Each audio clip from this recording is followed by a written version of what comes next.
बात हो रही है द बैच ऑफ बॉलीवुड के बारे में।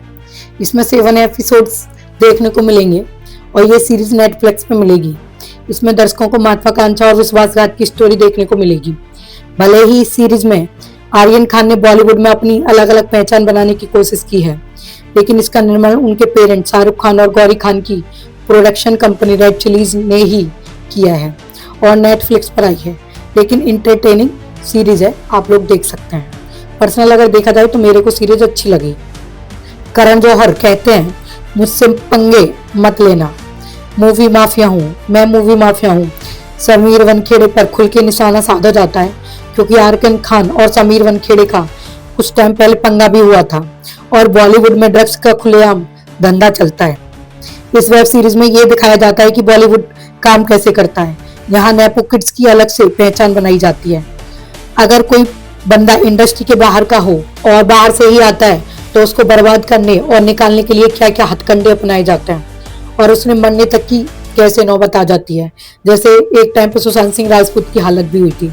बट मेरे को तो यही लगता है बॉलीवुड के जो किस्से कहानियां होते हैं बॉलीवुड के बारे में, जो बुरी बातें होती है नेपोटिज्म से लेके मूवी माफिया और अंडरवर्ल्ड तक, यहाँ पर सबके बारे में बात की गई है और सबकी झलक आपको दिखाई भी देगी।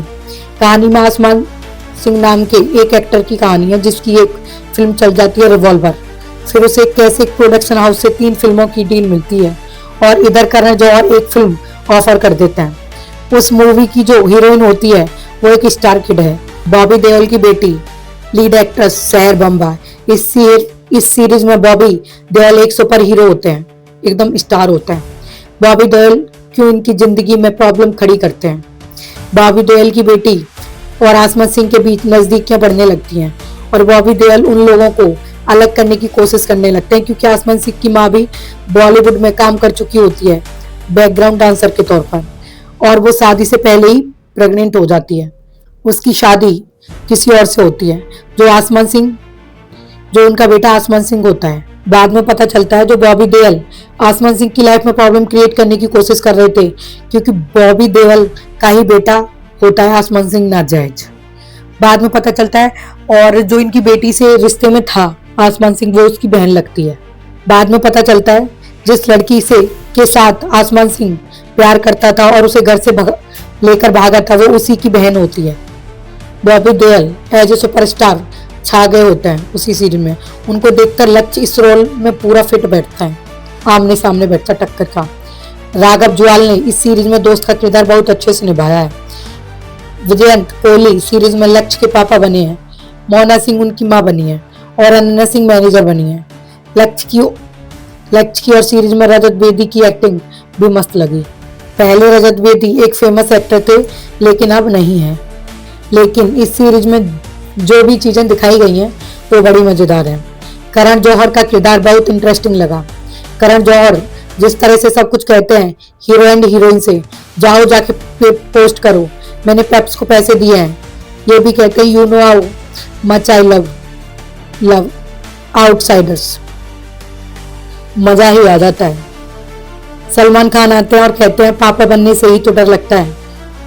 इमरान हाशमी करण जौहर की मूवी के लिए इंटीमेसी कोच बने हैं।